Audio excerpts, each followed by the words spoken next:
tweeted that. So Oh, sorry, that's okay. Hello, everyone. We are live. Welcome, especially on the people on the Blaze side. The Blaze takes a little bit to, like, actually catch up to X. So X is always the first one that goes live, and like Blaze catches up like about 3 minutes later, which is just ridiculous. But it is what it is. I'm going to have the let me pull up the X chat real quick and I'm gonna like blabber a little bit while I do that so I can see people on yeah, X you like usually don't talking to watch us. Twitter, right? Because sometimes I'm actually popping in saying GM and No, then no yeah, response. I'm I'm like, leave me sorry. alone. No worries. I'm sorry because yeah, I don't I it's very hard for me to actually keep up with both. Is I don't know. It's just whenever you start multi-streaming, it just becomes a whole mess. I Mm. actually also go live on Twitch, but I don't even watch. Like that is just, it people say that it takes like 3 years from when you start streaming to when people actually start Mm. showing up. And see we like the final bosses are already showing up. Let's But go. since we are live on Blaze as well, and there's actually a lot of people on Blaze who don't have any clue about anything that goes on ETH or actually any chain apart from AVAX. Can you introduce yourself for those people? Yeah, yeah, sure. Yeah, I'm Basu Kevin, living in Spain for the last 12 years. Founder of Finalbosu. Started with my two older brothers back in 2022, where we launched our first collection on ETH, the Basu Legacy. The person here, Clintoshi, who's commenting "Let's go," actually is one of them. And Mm-hmm. yeah, we've released a second collection last year on Abstract. Currently moved over back to ETH. And yeah, like who am I? Really lifelong passion for storytelling, gaming, having fun, in life and meditating, feeling happy, every day. It's just such an important part of life, I think, and I'm really enjoying it. And so feeling very blessed, like working on this, right? Like I was actually saying this morning to the team in the end of the meeting, we had a brainstorm session all together. Mm-hmm. I was sharing some stuff they've been working on, and just said, guys, let's take a moment to be conscious, Mm-hmm. and breathe it in and say, guys, we're literally working on an anime brand every day, right? Like, just to Mm-hmm. remind ourselves because it's so beautiful. It's crazy that we get to do this. Yeah. Yeah, I mean it is like it is really really cool. What I was going to say, can you summarize the story, basically the lore of Final Boss real quick for like Sure. anybody, I know that a lot of your people are here, but as I said, a lot of people do watch on Blaze, and so I want, and also I'm going to upload this on YouTube later. So if there's Nice. anybody who wants to come in here for the first time and wants to learn about you and what you're working on, I think it's it's important. So that's why I ask these like questions that maybe a lot of other people know, but maybe not everybody does. So tell me about the story of Final Boss. Well, first of all, these are all our main characters, right? So we got Letsugo, we got Sandy, Endo, and we got Boo and Bear. Uh, Mhm. we still have to decide actually if they're a couple or they're sisters.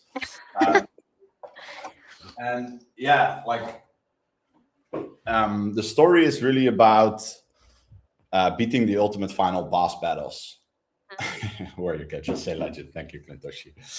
One of our favorite collectors. Yeah, Final Boss is really a story about fighting your ultimate challenge, your ultimate final boss. And I think in life, everybody has their own final boss, their own ultimate challenge to overcome, right? And so in the story, like our slogan is against all odds, right? Like that's the right rally that we have as a community, and the story is really trying to tell that. And so it's a world where when people die, they're being reborn. They're respawn over and over, and they don't know why, right? Like they keep coming Mhm. back to life.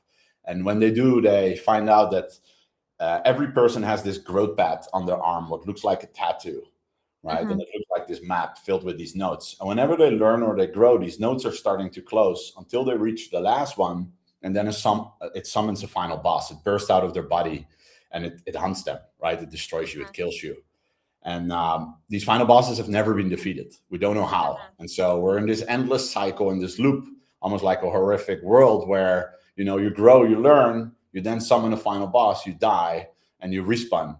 And the crazy part is that the more times you die, or depending on how you die, you start losing parts of your memory. So some people don't remember anything, while others, remember everything and keep coming back. And so, like the real question becomes, now that the world is afraid of growth and afraid of progress, like who are the heroes that dare to stand up and fight back these final bosses to overcome them, right? And so here we get our main characters, and we get the new generation, the Basus, who we know now that are community members. All characters are community owned. Are all here to fight their final bosses against the odds and overcome the first final boss. We don't know what happens. The last final boss has been seen 50 years ago. After that, we never saw one anymore because the world is controlled by a group called the Kaijukan that don't allow us to grow any longer. Did you know the lore actually? Like, have you heard of it? Do you know? I have. Yeah, I have looked it up before, and I have tried to like learn about it, and but it is very interesting. And I was going to ask you. Actually, I forgot what I was going to ask. I'm starting to like zone out today. But it's like I don't know. I think it's a very like unique and interesting idea. Somebody said that in the comments that bull and bear are sisters. Yeah, we're still um complicated. Like we're still deciding. Actually, there have been couple for yeah. a while. We felt sisters were always like like you would expect that, right? So we're like they're a couple. Yeah. Those stuff. Yeah. Something like unexpected. Yeah. But so when did you guys start like actually writing the story of Final Boss? And like how long did that process take? Or like is that story even finished? No. Or are you guys still working on it? Yeah, so actually back in 2022, the idea for Final Boss, like what we always knew when creating the brand was Mhm. that's like our underlying mission is to bring personal growth to the world through storytelling. Mhm. Like we knew that Mhm. from day one. And so our first whole big idea was we're going to turn Elon Musk, Gary Vee, Jordan Peterson into their ultimate final boss battles. Mhm. And then we create like NBA cards of them, and then you have Mhm. to go in Sandbox, and we like the fourth founder of Final Boss, who's the founder of Grow Your Base. Is Mhm. really OG in the space. He had millions of dollars of land in Sandbox, Mhm. Mhm. and so we're like, we're going to build this big game experience called the Dojo, and you have to fight Elon Musk, and then you will learn from his lessons. Like that was the first actual idea of Final Bosu. Then we knew like we're going to run into troubles legally because you cannot just use their IP. And so then we're like, okay, what can we do next? And that's when we started working on our first collection called the Basu Legacy. And the whole idea of the Basu Legacy was to turn our community into anime characters, right? And so Mm. we released 555 badges, and our community started uploading with their photos. And my brother hand draws every Mm. community member into an actual anime Mhm. character. So actually, like this poster here, these guys are all real people turned into anime characters, right? From our community. I These are remember that. Yeah. this Yeah, is I remember Anthony seeing those. from Mhm. Germany, who's like our biggest believer, first, one of the first holders, Leah Grace, Mhm. Zeneca from, who's a known influencer from the space as Mhm. well. Forgot your question now. What did you ask again? I start to go on a rant. What was the question again? I lost it. I got distracted because somebody on the Blaze side started gifting subs like crazy. I think he gifted like one, two, three, four, maybe four or five. Gifted 5 subs. Gifted probably like 10 subs. Oh my god! And so I was like, Oh, dude, what are you doing? Thank you so much. Shout out to ah, the Blaze side I of remember the things. question actually. You asked about the story when we were starting. Yes, yes. When did you guys start writing? Yeah, so actually, after we created this collection and Sandbox, the metaverse was collapsing, and back in 2022, we Mhm. thought, what can we do in order to provide value to these 555 holders, right? Mhm. Like, because the metaverse, the whole idea was collapsing, the space was going down, and then we actually came to the idea: what if we create a franchise around these guys and Mhm. build a story around them? And it's actually where it all started. So we have 555 badges. About 140 people are Mhm. characters, and the lore around them is actually that they disappeared, and they Mhm. left behind hieroglyphs that now are the weapons in our story. The suitcases are weapons in our story, right? But Yeah. these legacy people actually left behind those suitcases.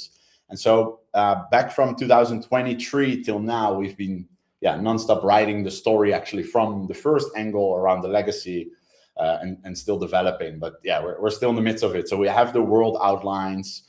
We have a good idea of what the story is. Mm. But yeah, I think about 2.5 years we're full on writing already. Long. Yeah.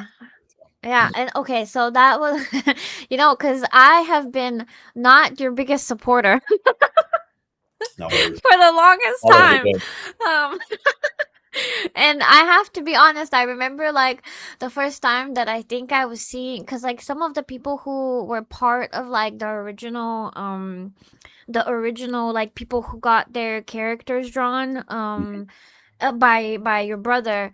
I And then like you guys were saying how you wanted to build like a story about like around these people, and I think that I saw some like there were some influencers in there, and my first thought was my first thought was, well, I think I said something like, who would care about an anime like that is like kind of revolving around or like has to do with like washed Web3 calls.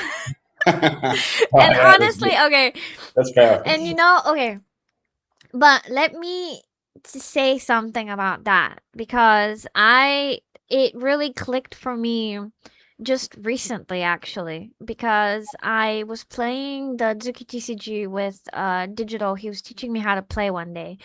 And I was holding the cards in my hands, and I was thinking about the fact that a lot of the community members, I think about 20% of the art is community member NFTs from the Zuki collection. I was holding these cards, and I was thinking to myself, how freaking cool would it be to have my character on one of these cards that would be like for sale all over the world, and people will be collecting them, and like they will be looking at them, they will be playing with them. And I just like was sitting there, and I was like, that would be the coolest thing ever. Mhm. And so it's like when you start integrating people's characters into whatever you're doing, whatever you're building, like how you guys are doing, what like Azuki's doing, it's like it really starts meaning so much. And it's like I feel like I get it now. Nice. Yeah, and even more beautiful, like our thought was always what better gift to our community that if we end up actually becoming a franchise, that we can Mhm. always honor our earliest supporters, right? By Yeah. making them a character within the story. Like it's actually their face, like they're actually a Right. character in it, right? And so Mhm. it was Mhm. always a homage to them. Like we exist because of them. Like they helped us get a bit of funding initially, right? Like they supported us, they gave us the energy, they helped us with a lot of ideas. We always co-created with them. And so yeah, it's I think it's very beautiful. And I think over time it's gonna play out, right? If we actually Yeah. end up making it. Yeah, and I think I don't know, it was just like it really just like recently clicked with me. I Nice. was like, "Man, that would be like that would be insane." Like that would just be like, I don't know, it would be the dream. I don't know. It was just so cool. Um but then I wanted to ask about like is the what do you think is the thing that resonates the most with like the holders of like Final Boss? So like what is it like what part of your story do you think has inspired them the most, or like Mhm. what do you think sticks with them the most? I think it's the overcoming of the odds. I think that every community member that hears that for the first time, but even outside of holders, when I tell the growth path, the final boss Mhm. that's coming out, that it clicks because everybody has their own final boss. Like you have your own final boss in life to Mhm. defeat, right? And Mhm. they change based on your situation. Final boss who is my final boss to make that a success. And I think everybody can resonate with that against all odds mindset a lot. I think that's something that I hear a lot. That people are like, Mhm. yeah, I get it. Like I have an against the odds life, and they're telling me their stories, right? Like there's some beautiful stories that I've heard from the community, how it is real life, and that's all. The story is actually based on us, on humanity, right? Like my whole life has been one big against the odds story. I generally feel like I'm so lucky with the position that I'm in compared to where I was when I was 15 and I was dealing drugs on the street, and I was doing a lot of bad stuff to where I am today, right? So yeah, I think that resonates a lot lately with the collection, and I think it's going to double down in the next couple of weeks with the platform that we're going to release. Mm-hmm. Um, is as well the identity that the characters have within our main collection now on EAT that we just moved with, because there's some very strong identity within that. Like the Kaijukan are very authoritative figures. They're like kind of military and police. Some people feel a lot more drawn to that. Mm-hmm. While the Kodakas are more underground coders. They're working behind the scenes. While Ilan, big fan of the Kazegamis, they live outside of the city and they don't have rules. They live outside of the rules. It very resonates with him, for example, because he's probably a person in life that's more loose and likes to build his own path. And so yeah, I think there's a lot there, but I definitely think the against all odds is something that I see keeps coming back. For people a lot. And okay, and then there was also something else that I wanted to ask you, and it has to do with like bridging the gap between the Web3, like the Web3 part of everything going to Web2, because at the end of the day, I personally believe that any project that wants to be successful has to find a way to be successful in Web2, because I don't think that Web3 on its own can be sustainable. And I'm very vocal about that too. And it's like I've been accused of being a yes man for Azuki, just because I'm very like, I personally feel aligned with where they've taken things, Same. because they're trying to take things to Web2 and have like a sustainable business, which it just makes sense. I don't know why it doesn't make sense for some people, but to me it makes sense. And it's like, but you have a marketing background, right? Mm-hmm. So you're somebody who understands marketing very well, and you guys have kind of been focusing on social media. So I've been wanting so badly to like ask you about what has that experience been like. What is it like when you are like trying to build the presence of Finalbosu on social media amongst like Web2 people? Because at the end of the day, that's like the larger audience, because it's like there's a lot of people in like crypto, but when things are going well, and it's like when things have been bad for so long, I feel like there's just so few of us left. Mm-hmm. And it's like, so and it's it does make sense. It does make sense for you to market, for you guys to go out and like market to like these people. But what has that experience been like? And what has the response from normal people been like? And it's like, do they know, like, do they find like that the lore is based off of something that started in crypto? And like, if they find out, how did they feel about that? Like, what has that been like? Yeah, I think that's a really good question. And I agree with Azuki. Like I've been much more bullish on Azuki once they took this direction. Mm-hmm. And it's really I love that they're so focused as well on doing so many less things actually than more things. I've Yeah. always and it comes as well when you raise a lot of money, you like probably want to do more things automatically, right? So I'm very happy that they took this route and that they have an in-house artist that's like fully focused on the story, right? Because it has to come Mm-hmm. from the heart instead of like outside Mm-hmm. hires, etc. Mm-hmm. Super bullish on that.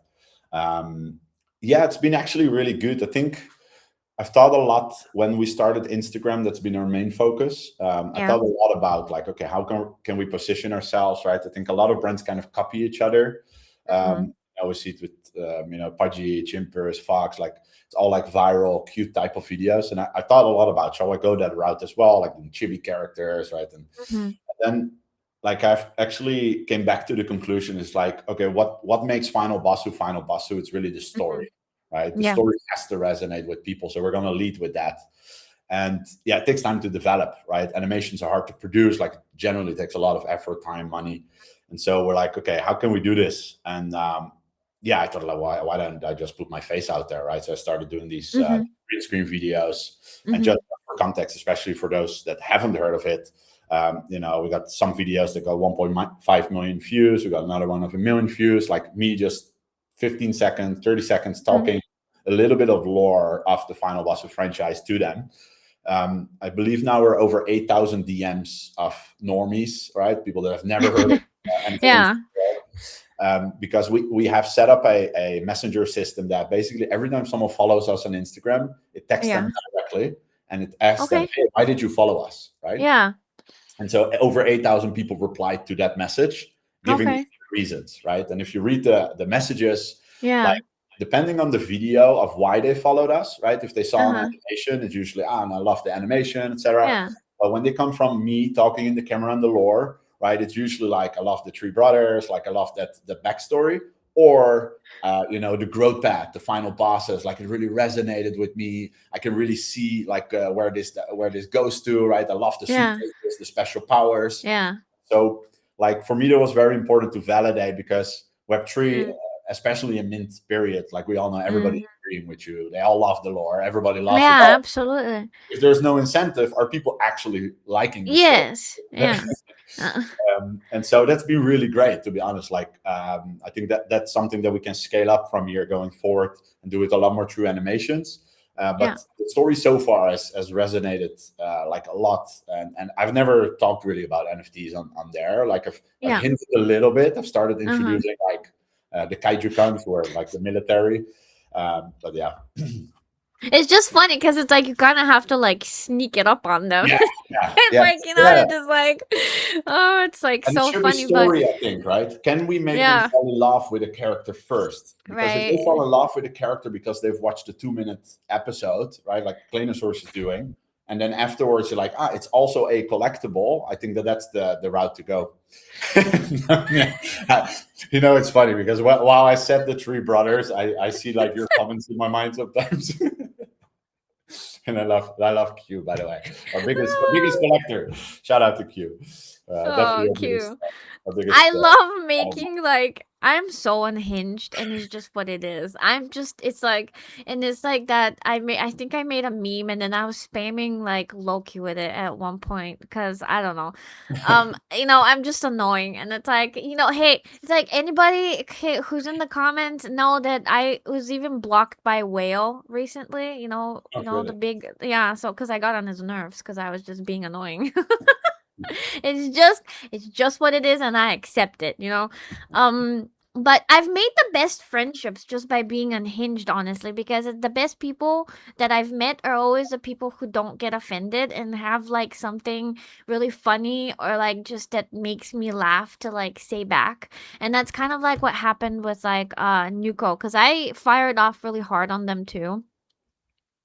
You made a meme of yourself. I mean, probably. I'm like, I wouldn't doubt it. They will get you back now. I remember actually we did have a call quite a while back, if you remember, shortly. Do you remember that? I think so. Yeah. About a year and a half ago, I think. And actually, I sat on the call. I opened the call with like, I expected like this, this big villain dude coming out to talk to me, and it was like the sweetest girl ever on the call. It's like, how can you be such a villain online? I was like, what's fine? I get so frustrated. I think it's just because I get and somebody said unhinged engagement, but it's like I can't. It's just who I am. It's like I'm the same way in real life. Like there's people who have met me, and it's like, I don't know. I go off like, oh, this is like really bad, but it's like I go off in real life too, and it's not great. So I've been trying to be better. That's probably my final boss, is my unhinged self. I'm trying to tame my own self. But it's just who I am. I'm like, I've never tried to like be fake or anything like that. Like I literally just say what I think, and it's like, and in the beginning it was like, I don't know. It was always like, well, should I say what I really think, or should I just be like everybody else who tries to be friends to everyone and to be like and to just be accepted by everyone. And it's like I think I made like peace with the fact that not everybody's gonna like me, which Mhm. I'm fine with it, and I'm okay with that. You know what? If you want to block me and you don't like what I say, I'm fine. I'm like, I'm fine with it. It's like, I don't get offended by anything. But I don't know. I just had to make peace with that because it's like if you are. And also, okay, I think it ties back to something that you said earlier. So, whenever you were talking about minting out the project, it's like before you mint out a project, and this is something that it's like universal and it happens to everybody and to like every founder, nobody wants to tell these founders the truth of like what they're actually thinking because everybody's trying to get whitelist, right? Mhm.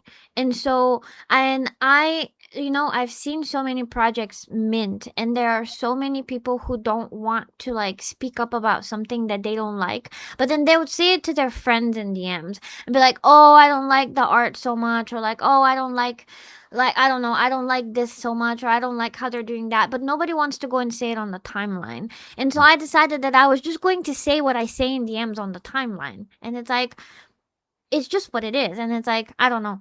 Um and I value just being myself over anything else. And it's Mhm. like I've started Right. streaming recently too. And I'm sorry about the rant. But I started streaming recently too, and it's like now at least people can go back like 3 months ago and like watch my videos or like watch my streams. It's going to be the same person, Mhm. because there's a lot of people out there who when they start being like online and like just actually putting out videos, they try to fake kind of who they are, Mhm. and then it kind of changes because it's like you can't be live on streams or whatever interviewing people and then consistently lie about who you are. And it's Mhm. like at least, whatever. I'm a meme or like I don't know. I don't know. I'm just I'm who I am. I respect it. You know. And so and I think that I was just trying to be genuine in the beginning whenever I had things to say about what you guys were doing, and it was just my raw thoughts of like cuz it's like I've whenever I see like a new project, a lot of times there's just things that I think, and then I'm like, "Okay, well, I'm just going to say what I think about this." And it's like and some people like it and some people don't like it, and it's like some people disagree and some people agree. And that's the beauty of like just being an adult is like being able to just kind of accept that not everybody's going to like you and not everyone's going to agree with you. And then if you can have like a good conversation with somebody and you can just get over the fact that they might not like you or might not like what you're going to say, you can grow from there and like maybe even like I don't know, learn something or I don't know, improve something or become better. I don't know. And so, but Mhm. yeah, I feel like it really like what you said. It's like, so when you mint and then after you mint, there's always this huge shift that happens in a community because the people who just wanted the whitelist usually exit. And then the real people who are going to be there and are going to be the fans of what you're actually doing start coming, but they start coming slowly. So you usually have to be super consistent with like if you're here for the long term, you have to be super consistent and have to find ways to like engage that new community. Um and like just build the community then Mhm. because it's like the community that was there before mint is not the same people that are going to stay Mhm. after mint. And so I don't know. I think it's very valuable. And I've actually had experience with founders who get caught up in the people who are extremely positive before mint. And then they don't want to hear anything that like disagrees with them or like maybe that doesn't sound good to them in the moment because everybody else is telling them you're like our hero, you're like a legend and this is freaking great and we want it. And it's like, well, you want it because you want the whitelist, but do you really want it for the story and for what we're trying to do? And I think that did happen to you guys a little bit because even like some big accounts at one point were like, oh, well, they just disappointed because they didn't deliver whatever kind of expectation they had, it wasn't met.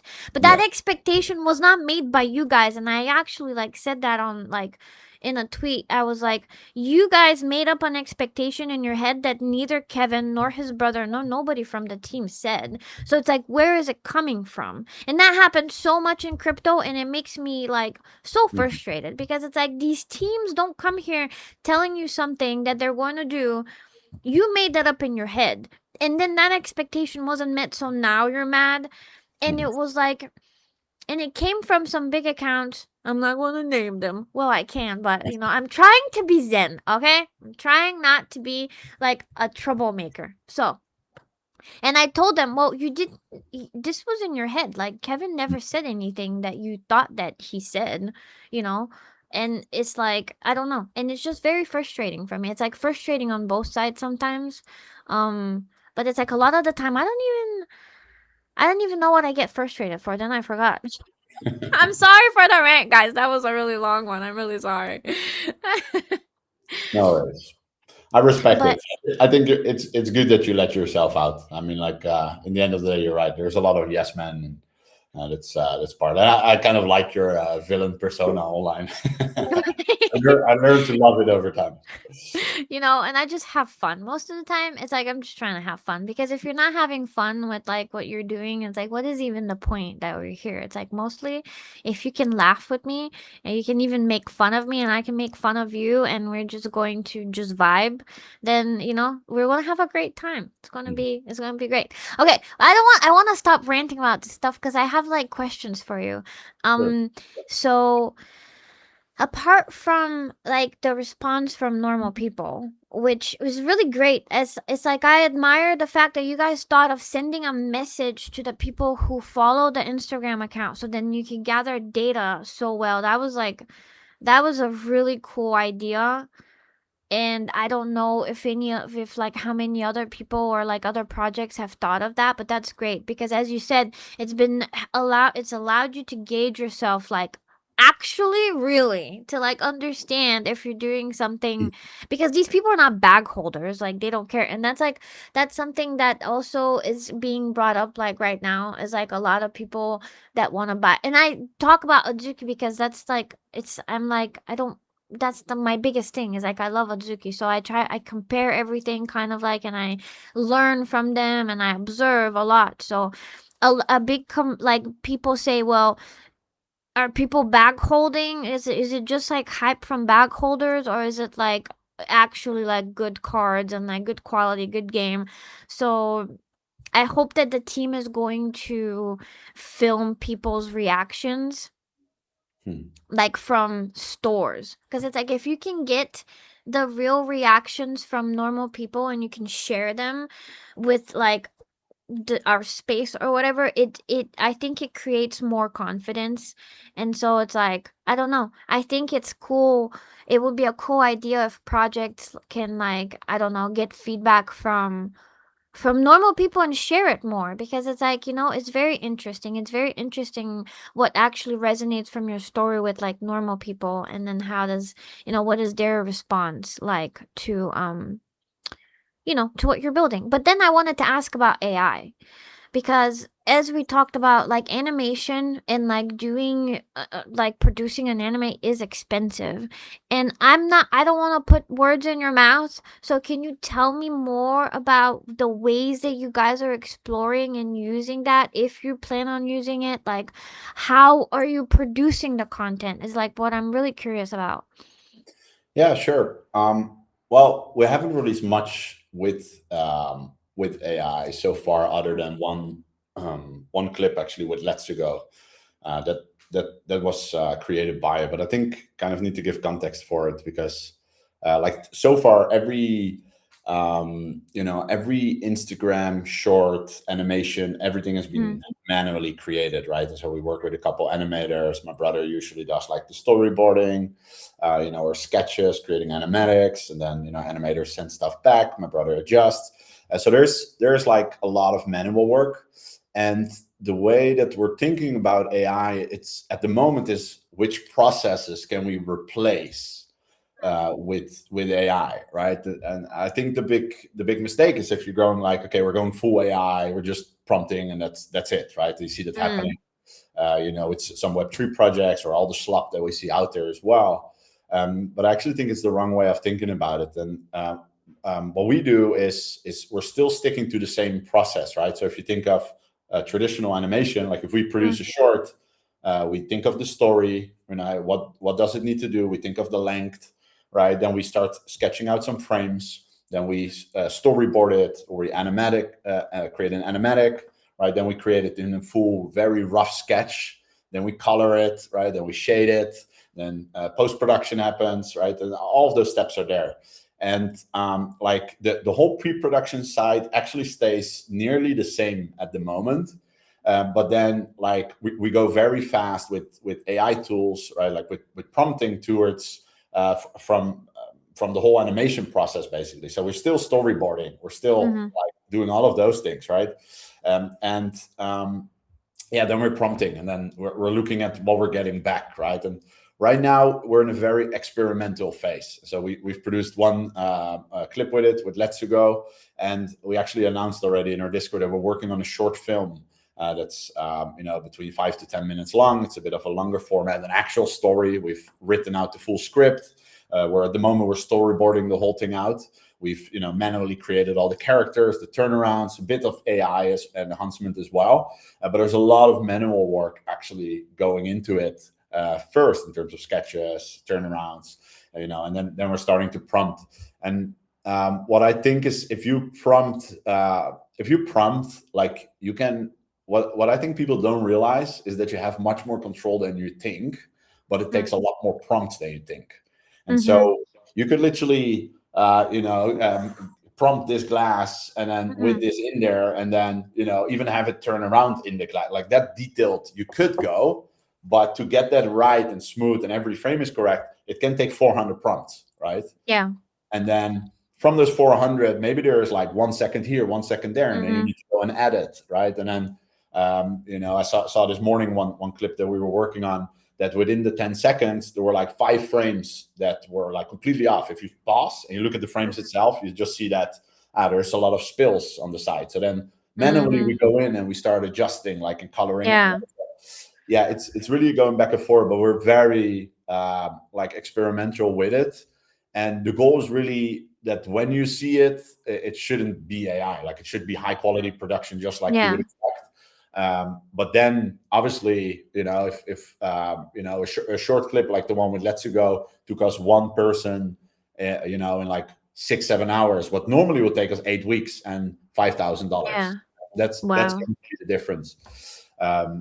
But I do see the way to do this, especially with new tools coming out. But I do see the way for us to actually produce full episodes like this at some point.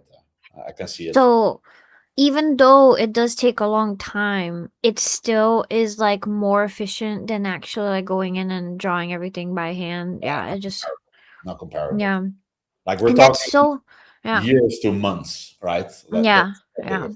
Yeah. Interesting. And honestly, okay, so when you sent me that short clip the first time when I saw it, I was like, and you were like, "Have you seen this?" And I was like, "Yeah, I've seen this," And I was almost like, "What about it?" And then you were like, "It's AI," and I was like, "Wait a minute, it's AI." Nice. Yeah, I love I that. did not. It did not clock to me at all that it was Mhm. AI. And Yeah. that's why I got like super interested because it looked like it was a short clip, but it looked like there's nothing really that looked AI about it. And I In think some ways, you can tell if you really pause. probably if But you're yeah, you and you've yeah. looked at it as much as you have looked at it, but it's like to somebody like me who like Mhm. watched it and then it's like, probably, I mean, I don't know how you'd tell. And I don't want to know because then I'm going to be You're gonna looking see for it. it and it's Yeah. like, Well, yeah, I don't want to see it. we could remove it completely by spending more time, right? It's all time, Yeah. right? If instead of the 5 to 7 hours, however we took Yeah. 3 days, we could have Uh-huh. completely made nobody know. But a lot happens in pre-production because the Yeah. character itself is fully hand designed by a person, right? And so Yeah. that I think that alone already, like the character is not made by AI, and the city that he's in is actually a real city that's fully designed by my Mhm. brothers, and Mhm. so it's also those details already that give that human touch and human Mhm. feel, and it's being very careful. Like I think one thing that really is our strength. Like I have 2 brothers that I'm not creative at all, right? So I'm not the animator, I'm not the writer, like I'm not in Mhm. that part at all. my brothers are. One is an artist, draws anime for over 30 years. Like he's been doing this all his life. He's been at all the anime conventions. He's had anime businesses before. Like he's been in the industry for a long time. My other brother is a story writer as well. So together they write the story, but he's also very technical, like very like he's not a programmer, but he could very much be. But that combination between them and the mindset that they have as filmmakers, right? They know I don't know how to pronounce it. Cinematography. Yeah, that one. So when they look at a shot, right, like they understand how to play shots and stuff, and so it's such a perfect combination for them to go in. My oldest brother, the artist, is very detail orientated. He sees stuff my other brother doesn't sees, and my other brother is great at simplifying things. And so, yeah, it's the perfect combination for AI. Like our team is perfect setup for this. I think I would argue that we're one of the best teams in the world doing this because of the combination that we have with that, right? And so, yeah, if we wouldn't have that, then yeah, like they would already produce shots like that, right? So I know when they were working on this Let's Go shot as well, that some of the prompts is like the camera's turning. AI usually does that in a very specific way, right? Yeah, So yeah, don't use that, but you use shots that normally yeah. won't be used by AI. Or even like one trick, the last shot actually in that specific scene, it's turning to the back of him, and then you see the city in the back. That Yes. looked very AI until we blurred the background away. AI doesn't do that, right? And so now Oh, okay. it tricks you. And so when I uploaded Yeah. it to AI later, and it's like, "Is this AI?" He was like, "No, the background is blurred, so it's definitely not AI." And I was like, "Well, Right. we just blurred it," so he didn't know. Right. So it's tricks Well, like that can very much help. It's ultimately still caring about the details, doing the work. yes, absolutely. And there's a lot of people who don't understand. Okay, so it's like there's a lot of people who cannot differentiate between AI as a tool and AI as like just going in there and just raw prompting like just the lowest quality Yeah. stuff. And it's like I've actually, since I started doing more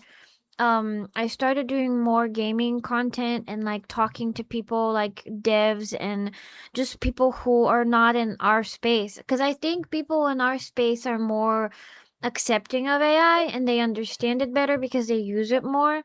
They're more comfortable with it.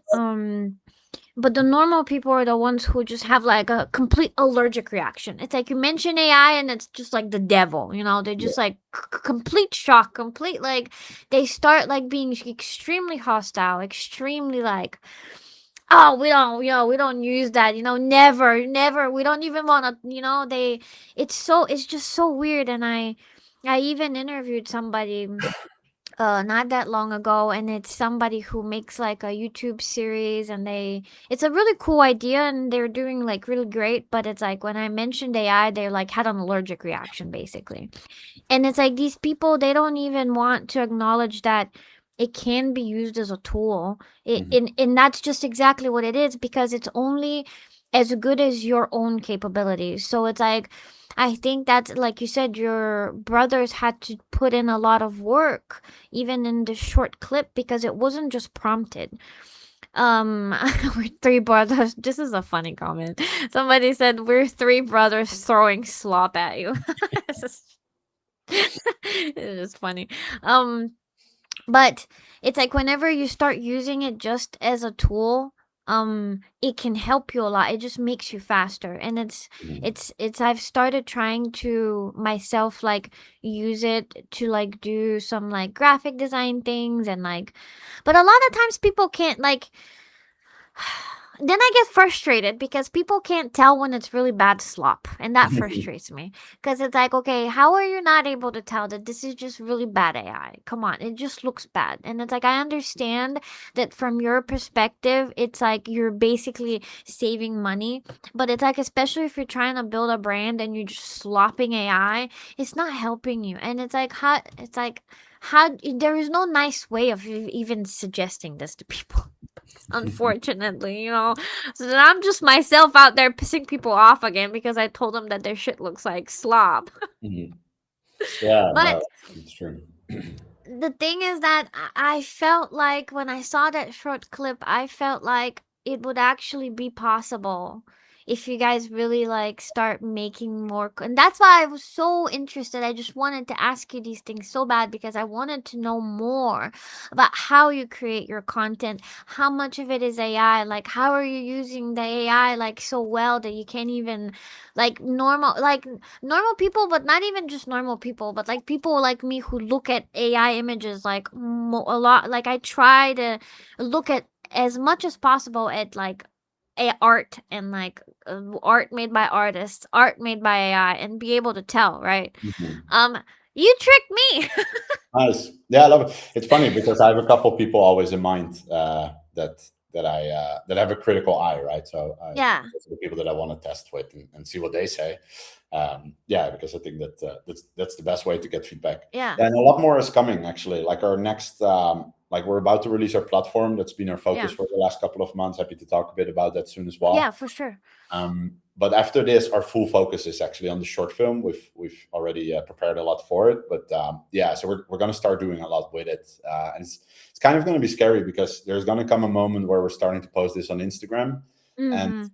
like I have one video on Instagram where it like not made by AI, and it brought like Mm-hmm. almost 3,000 followers from a lot of Mm-hmm. professionals because I can Mm-hmm.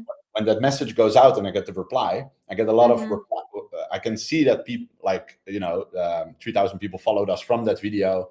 From that 3,000, maybe 1,000 people replied, and those people all replied, "Ah, yeah, I saw this video and I love that you guys do hand created stuff."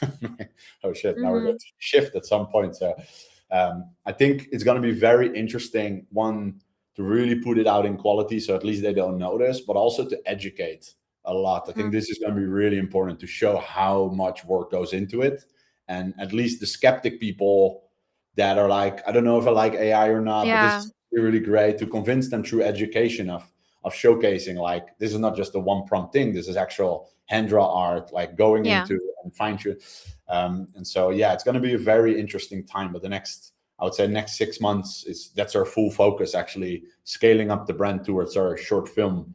And releasing that in a very big way, right? Through the masses, yeah. like we're actually going to scale up the brand across social. So yeah, it's going to come a lot out.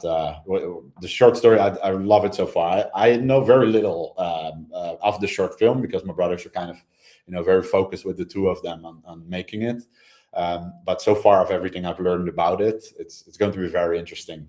It's going to be a very interesting story.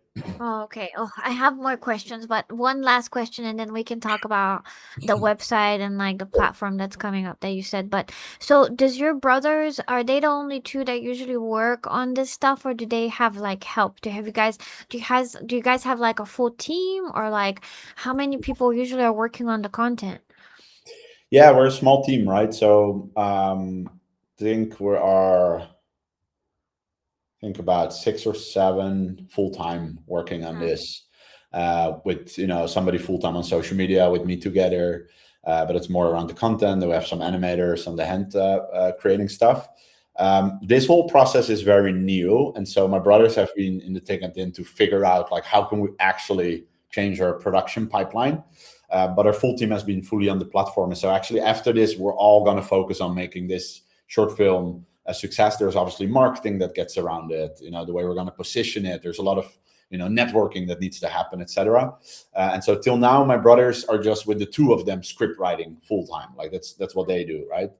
And then, but yeah, they're going to get a lot of help of the rest of the team. Our whole team is very AI focused, so with designs and things like that, everybody is already looking that direction. Yeah. So they will get a lot of help. But the story is really written by my brothers. And yeah, we also like, I think a good story is written based on personal experiences, right? So Yeah. it's really their life's journey that they're telling. Like, our grandma, for example, had a massive impact on us when we were younger. So a lot of that goes into the story. And so I think it's a very personal thing to write an actual script and story. And so a lot of that happens through them, and they are really the ones that set the bar and the standard for everything. But yeah, they will get a lot of help from Yeah. some of the team members on prompting or adjusting or yeah, improving things. Yeah. Yeah. And then okay, I have so many questions for you. Oh my god. I'm sorry. No So then worries. I wanted to really quickly to ask, so isn't there like, cuz like one of the fears that is I mean, like you said, it's like scary that you guys are going to actually use some AI to like help you like make this process faster in making like the anime and like the episodes, and then you said like, we're going to see what is going to happen when you share it with like the normal people on Instagram and what the response to that would be. And I'm also incredibly interested to see how that would go, because it's like I don't know, no, not anybody else is really doing trying to do such high quality content, but at the same time really helping themselves with AI. Like I don't know, it's either fully AI or like people are still trying to do fully just hand drawn stuff. So that aspect of mixing the two together appropriately is just really interesting to me, and I really like am curious to see how that's going to go. But then I wanted to ask you, okay, well then whenever you guys minted, I don't really know how much money you guys raised, but is that really like, are you guys like scared that you are going to run out of money eventually?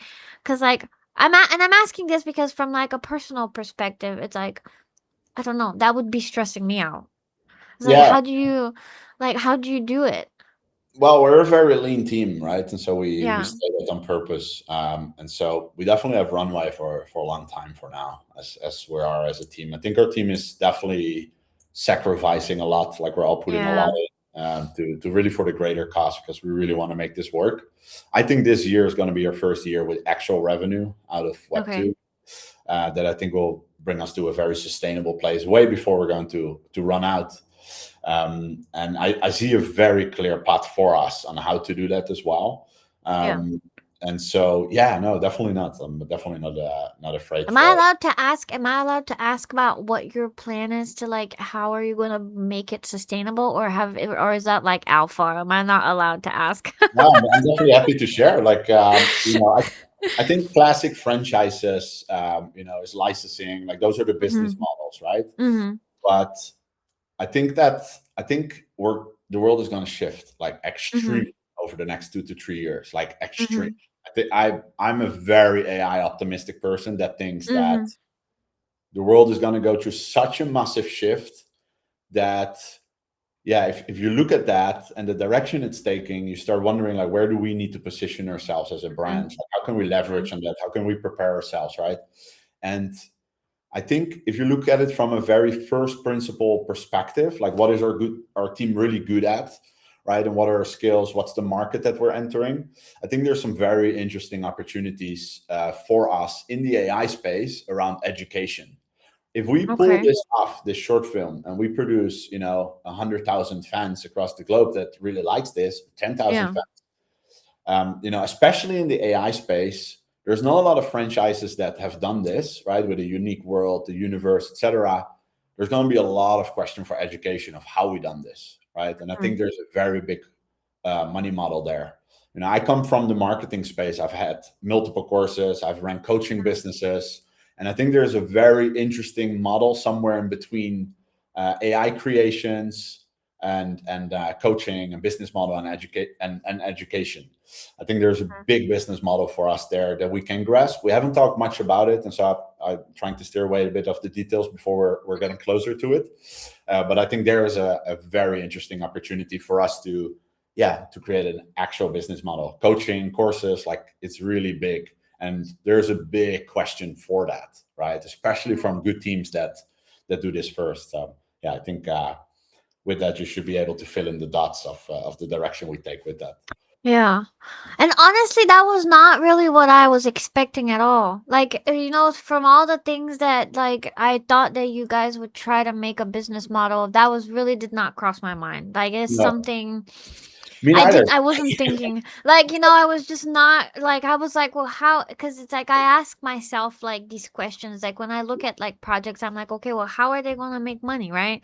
But Yeah. it's like something so it's like so unique that I mean, it's like, but at the same time, that's where everything is going, and it's like we don't.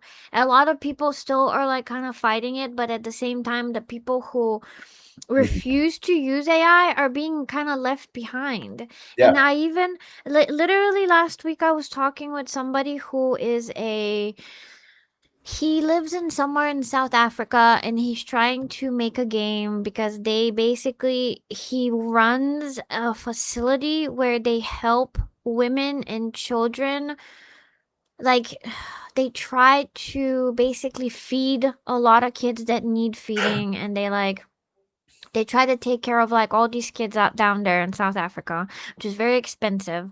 But he was telling me, he's trying to make this game and he has like his whole idea of like how that's going to make money, whatever. It's not important. But he was saying how he's trying to find devs, and he doesn't like him as somebody who has limited resources because he has to think about feeding and paying the electricity Mhm. bill for all these people that he's taking care of. He's like, I can't afford to pay a traditional dev that wants to take 2 weeks to do something, where a dev who uses AI can do it in 1 week and can charge me way less.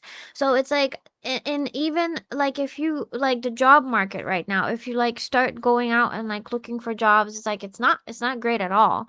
Um and it's like shifting to where the people who want to use AI, and even I mean even big companies are shifting to like using AI to make things go faster. It's like I don't Mhm. think anybody's going to be able to go away from that. I don't think that you're going to be able to run away, or you're going to be able to just like continue to say no to AI, because you're going to not have a job. Like literally people are not going to hire you. And Yeah, even the world is and going to get even swallowed by it completely. yeah, and even with like people who do graphic design. So it's like if you're a graphic designer, you can make logos and you can make like websites or whatever, and you can take really long to make it all by hand. But if I use AI, I can make something that looks really cool. That's Mhm. really clean because I have a good eye and I know I know how to make the colors go together. I know how to prompt it well. I know how to adjust it by hand because I did something like that where I redesigned like the brand kit of somebody. And I did it with AI, but it only took me a day, and I did a new logo. I did some like designs for stuff. I had to go in by hand and draw like a lot of it and like fix stuff, but it turned out really well. So it's Speed like, the process. Yeah. but it didn't take me 2 weeks. It only took me like a day and a half. So it's like I think that it's interesting because even, and that's also something that I asked digital. Mhm. I was like, well, wouldn't it be faster if you guys use AI to like make the anime and like stuff, to like help the brand or whatever? But they have made the commitment to stay faithful to traditional art, traditional artists, and I respect that. I Yeah. fully understand them. I respect that. But at the same time, you guys are taking the mixed approach, which is Yes. very interesting. I think So, the handmade everything like that stays important to us as well. I think there will always be a market for that, even right, and so it's not a it's always an end question. I'm sorry, everybody's trying to scam me. I love Uri, also a great holder of us who thank again you. doing a lot and testing a lot with AI. Yeah.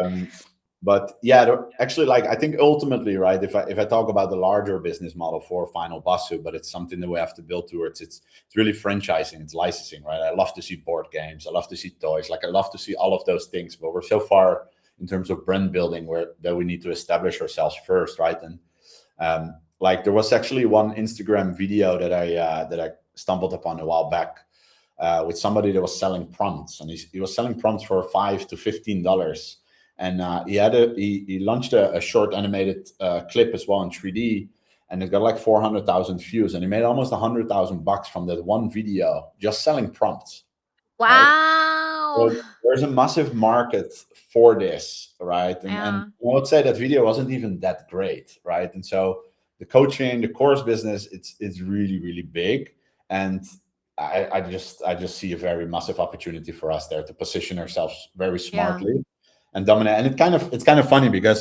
if you think about Final Basu, we started with NFTs, kind of the world Yeah. hated NFTs, right? Against all odds, right? Now we're Yeah. going into the AI market. The world hates AI against all odds. It's kind of like our path. It feels like our lore to fulfill and to rebrand AI, right? I genuinely think it's about rebranding that, right, and showcasing that there is a different path. So yeah, we'll see how it turns out, but I've a good feel Yeah. about it.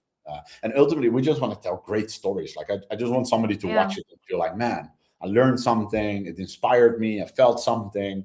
Right? I want more of it. I love this character, and this character is owned by a community member. Like I love Yeah. that ID. Right? So yeah, we'll see where it takes us. Wow. Yeah. I mean, it's just I don't know. I'm just super fascinated because I'm also somebody, I make art. I like to make art by hand. I like to draw a lot and I like to mix in a little bit of AI. And so I like to experiment. So it's very interesting and it just allows you to be even more creative. So it amplifies your skills, I think so, and it just helps you be a little faster. Or but you have to, but you cannot, if you're not somebody who knows, like, can recognize, like, if you can't, if your eye is not trained and if Yeah, you don't know what you're next doing, it one. could be like detrimental. Actually, Yeah. my mom. So yeah, real fast. But my mom, her husband passed away about 6 or 7 years ago. She lived in the Netherlands, then left everything behind. She moved here to Spain. She's living with me actually. She has a Yeah. house Yeah. upstairs, helping with the kids and stuff. So super great. But she actually started a Facebook group helping people with grief, right? Because she lost her husband, so she Mhm. started helping other Mhm. people. Now, just a couple thousand people in that group. And a couple weeks back, actually, like she was really struggling. Like, shall I do a course? Shall I do coaching? I was like, you know what? I don't know how to code, right? But fuck it, I will code an app for you, right? With Claude. And I literally did it in a day. And she's full time living off this app right now. And so this means that, Wow. like, I would have never done that without AI, right? But I have a marketing Yeah. background, I have a course and coaching background, and so I do know what ticks people, how to sell it for her. And so I just built the perfect package, set up a landing page, all within like 1 or 2 days for my mom, and she's literally Yeah. consistent. She's fully living off this right now, right? And so Wow. I think that says a lot because anybody can do that right now, but not everybody's doing it. So it's Yeah. not the tool, it's not the AI, like it's the brain behind it that gets amplified by it, right? So I think that's a good example. Yeah. Okay, I know that we're running up on an hour, but like can you tell me a little bit about Yeah. the platform that you guys, and I'm so sorry because I have so many questions. No, no worries. I'm happy to answer. It's been a while since I've done some interviews. I'm excited actually to share, but especially this one. Very excited because the beta is opening this week. Finally, we've been working for the last couple of months all on it, and yeah, it's called Memo. Memo is basically a device in the Finalbosu universe. It's like a small stick. I don't know if I can. Can I open? Can I share my screen quick? Yeah, sure. You should be able to. There should be a button on Restream that says share screen. It's a little square with an arrow. Got it. So, can you see this? Yes, everybody can see it now. Go. So this is Memo, right? The Memo is Mhm. well, I'll read it quick. The Memo is a compact personal identity device carried by everyone. Authenticate with your thumb and a digital screen unfolds, showing who you are, where you stand on your growth path, and how much mem you carry. Small enough to fit between your fingers. And so, yeah, this thing, everybody has one. When you click on it, it opens your ID. It shows how much mem you have. Mem is memory, right? But our whole world is based, Mm. right? You have Mhm. growth mem, you have skill mem, you have all kinds of different mem. You get too much mem, you summon your final boss. You don't want that to happen. So you can also extract mem. You go to the government, they extract it. And so Memo is basically your personal identity device. And so, well, in Web3, this is our platform, right? This is, the platform that we're going to launch. Let me stop it. We'll launch in beta this week, open to a select group of people that are in our community. We've selected a bunch of people that will announce, and yeah, not long after that, we'll announce it and open it up to the public. And what is Memo? It's really three things, right? One, it's our collector profile, but it's also our co-creation platform, right? And it's our lore discovery platform. And so it's the one platform everybody can log in with their character, and they can actually create a name, a bio. They can create stories for their characters. They can co-create with other people within the Mm. community. They can co-create around their traits, and everything that you do, you can earn activity mem, right? And that activity mem then becomes part of your mem score, and that earns you fragments. It earns you, fragments are badges essentially that you get awarded for. And so, yeah, I'm super excited about this because we've always preached co-creation, right? And as much Right. we want to push the franchise to the outside world, we genuinely want to attempt to create a co-created franchise, right? We have people like Ellen, He buys all these characters. Now he can go into the platform and start naming them, creating a bio, linking them together, and creating a story for them. And Right. then, we're training all these AI models in the background that we can then give access to the community as well at some point, where they can actually bring that story to life, right? And so Yeah. co-creation through that actually becomes real, right? And maybe Yeah. one of them starts an Instagram page, and he can create his own stories around that. And so it's been a couple of months in the works. We've tried to create something different, right? It definitely has all the collector profile things that we're used to in Web3, but we wanted to do something that we think our community will absolutely love, because we have a lot of people that are already creating around their characters on socials, creating names, stories. And now it will be the one platform that unifies it, right? You can go to the home, you can explore other people's creations, you can see animations and the characters that show up in those animations. And the place, the universe is coming to life. So, super excited. And that is also so interesting, because it reminds me of back in the day there was a project, and I don't know if some people in the chat are going to remember, but there used to be a project called We're All Going to Die. Uh and they literally, it was like a Dungeons and Dragons type of thing, where all of them had, there was like a full Wikipedia page that they had written about their characters, and they would like have spaces, and they would like talk about like all their characters like going on quests and stuff like that. And the whole community was like in this, and that was like their favorite thing. And they would continuously burn their NFTs. Like that was like the crazy thing that they would do. If anybody remembers, the lore there was that they burned a bored ape one time, back when bored apes were like really expensive. They actually went and they burned an actual NFT of a bored ape. Um and you could go on their website, and you could like name your wagdai whatever name you wanted to do, and you could write their story. And that's what that reminded me of, and I had so much fun doing that, because I remember it's getting dark here, so I'm gonna have to like turn my light on. But my wagdai is called Lost Snow, and it's still out there, and I still have it like 3 years after. And then it also reminds me a little bit of, I think that you know what Nuko AI is. Yeah. That project about like G-Boy and them, they were like, that one was fully AI. Like the guys like are prompting all the stories, whatever, but they had done a very good job of like keeping it all consistent. So I personally was like really into what they were trying to do. And you saying like how you can have agents, because they were also trying to build like some agents that like kept the whole universe consistent. So it's like now with AI you can do so many cool things, and that's like actually, I get excited about stuff like that, and about like the possibilities that it gives you and it gives the community. Nice. But then again, some people are so skeptical about stuff like this, and so that's why I'm always like, I'm always like, I don't know, because like you're always like, am I going to get canceled over this? Yeah, I mean, So I it's don't a know. difficult mission. I know those guys pretty well. Actually, I had a couple of calls with them. Like, That's really awesome, like actually. the dude from Doodles. Well, he's not a good standing. Yes. Yeah, and it's kind of interesting, because when we launched the collection, we've built it up in a very specific way, actually. Like a lot of thought Yeah. went into the clothing and the ranking of it, right? Because I'll give you an example, like the Kaijukan, they're like military police, so their structure is also rankings. While, for example, the Kodakas, who are on the cover, they live in circles, right? And then the citizens, they live in the whole world plays off in Kashuma City. That's our main capital, where the world is.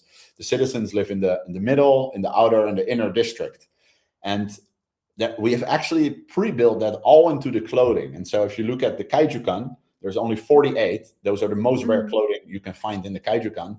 Those are the generals. Also in the story, they're the highest rank in the Kaijukan, right? If that makes sense. So so we have this hierarchy of rankings built within clothing based on rarity, but also in the universe, in the canon story, that's already pre-built in, right? And so the last couple of months, what my brothers have worked on is basically a canon connection between the clothing and the actual story. So when we launch Memo, when you log in with a Uh, character that you own, you can actually go and find the lore for that character, how that's actually connected in the world, right? okay. That's very So, interesting. for example, some alpha wizards or ninjas, right? Those are the highest Uh-huh. rank in the kodakas.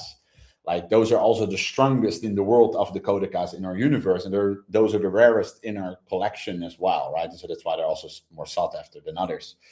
So Mm. it's like once we launch it, it's all going to interconnect. Like today, I got it presented generally for like I have one short clip here I can show on my phone just to give the.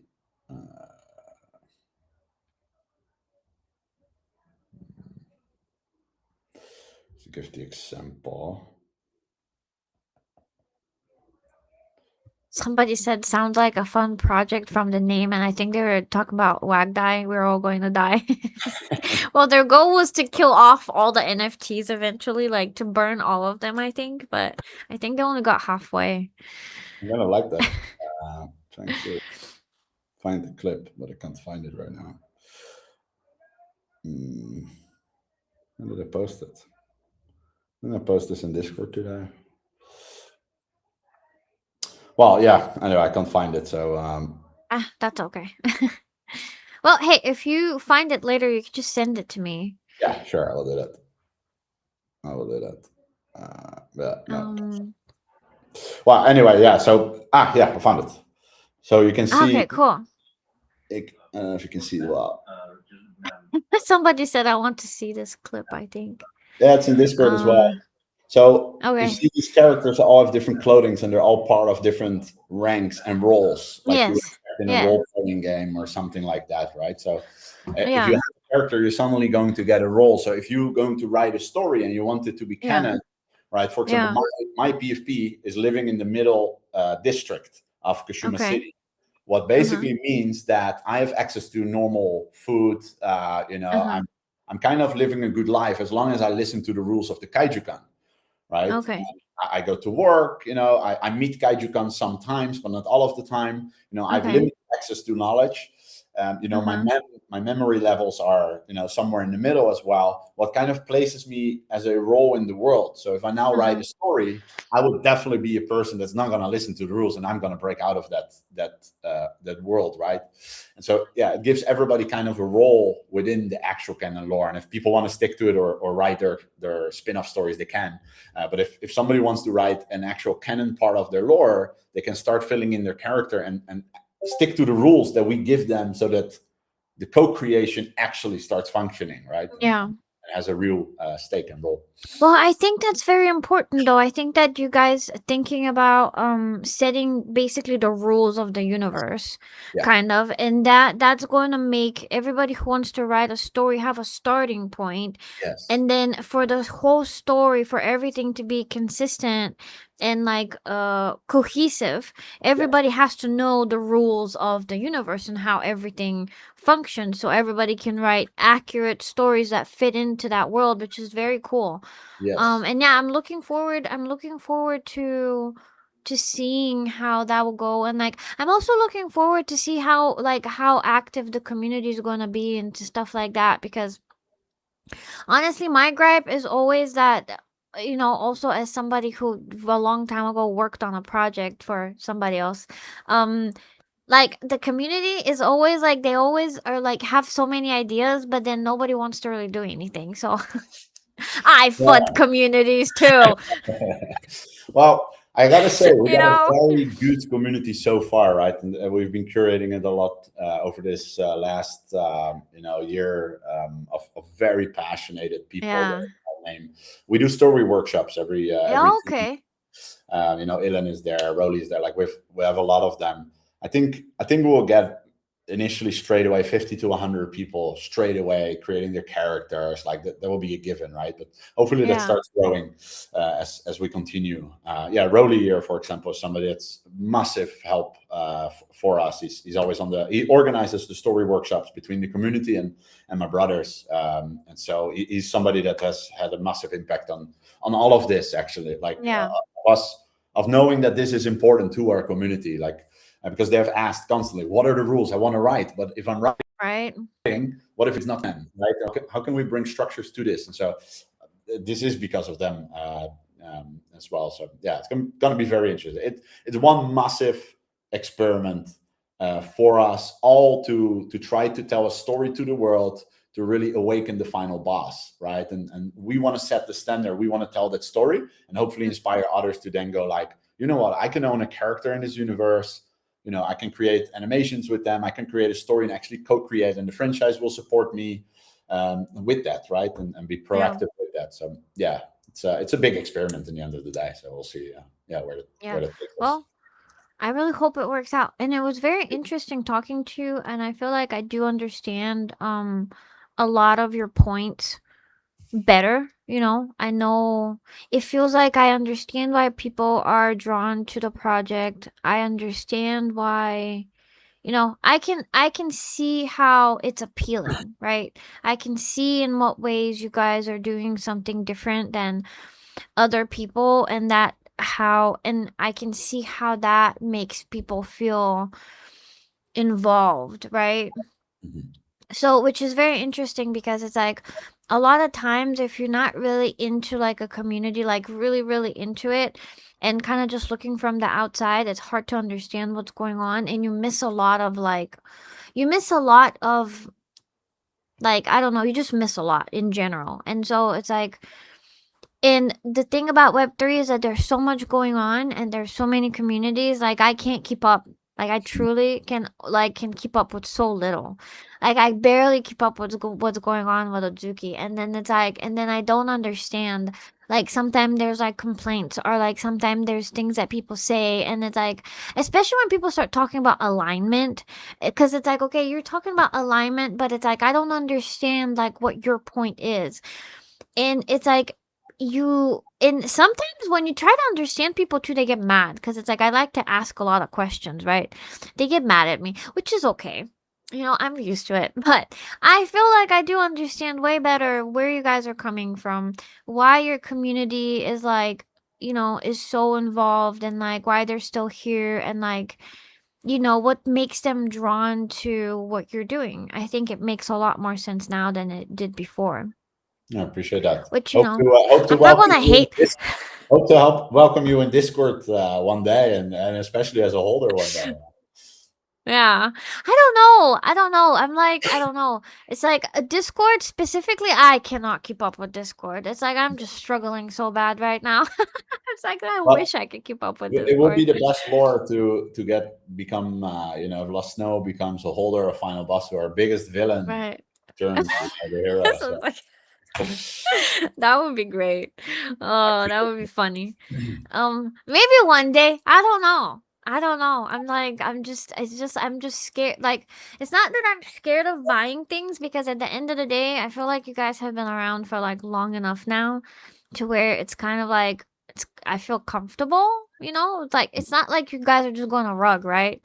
Because it's like you've been around for like more than a year. And also last night, whenever I was trying to write my post, I was like, I said more than a year, and then I was sitting there thinking, has it been 2 years, or has it been 1 year? And then I was just like, YOLO. Well, our first collection launched in February 2022. I think a Yeah. month after Azuki. Well, I don't know, because I wasn't even there when Azuki launched. I I came, know, so I we've came like, technically been around for 4 years. yeah, yeah. But I was just specifically thinking about like Final Boss. I know that the other collection has been around for like a long time. Uh, I will say this: whenever you feel ready, we'll welcome you all with both open arms. Our community will welcome. Well, thank you so much. But yeah, I really, really feel so grateful for you coming and like talking to me. It was very fun. I have so many more questions. I could talk to you for probably like another hour and a Do half, it because another like, time. Like I'd love to in a couple yeah, months from now. Like once our AI content is, well, I don't even want to call it AI content. Once more of our content is coming out, our more of your platform is content. out, Yeah, people are co-creating. I'd love to yeah, get Dylan on, man. He's been such a big support. He's been buying yeah, so many buses the last couple of weeks, and like so many grills. It's been really yeah, amazing to see him yeah, joining us, and he's a big Azuki fan. I love Dylan. Like he's been a big supporter yeah. for a long time, actually. Also from our That's first collection. awesome. He's uploaded. He's a character actually in our franchise. Oh, okay. Wow, that's really awesome. Yeah. Yeah. But yeah, because it's like I have so many more questions because like I want to talk to you about alignment and what you feel about all that talk because like that's like a basically a buzzword here in Web3. Everybody wants to talk about alignment, but it Mhm. means something different to everybody. And like there's just I have like so many more questions, but it's been long enough and you probably need to put your babies to bed too. Um and I just wanted to say that I really appreciate you.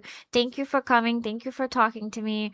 Of I course. don't ever mean bad, you know? It's like Mhm. I mean well, but at the same time I'm really angry. So thank you for vibing. All good. It's all good. I've no resentment. Like I approach life not in that way in general. I have a lot of empathy. So I appreciate Yeah. it. Well, I appreciate everybody for coming and watching. Everybody on the Blaze side, I can't believe somebody came and gifted 10 subs. That was crazy. I got a bunch of votes. I haven't been paying too much attention to the Blaze chat just because there was a lot of comments on X this time. So thank you everybody for coming and watching. I will try to have more fun guests for everyone every week. And hopefully Kevin's going to come back and tell us so we can talk even more about what you guys are building. It's going to be even more interesting next time because you're going to start making all this interesting content. So I'm really excited. So I'm gonna end the stream. That's always the hardest part. So like bye everyone. We have one more comment in here. It's been long enough. This is the longest Web3 VC I have ever attended. I'm sorry, it's ending. Bye.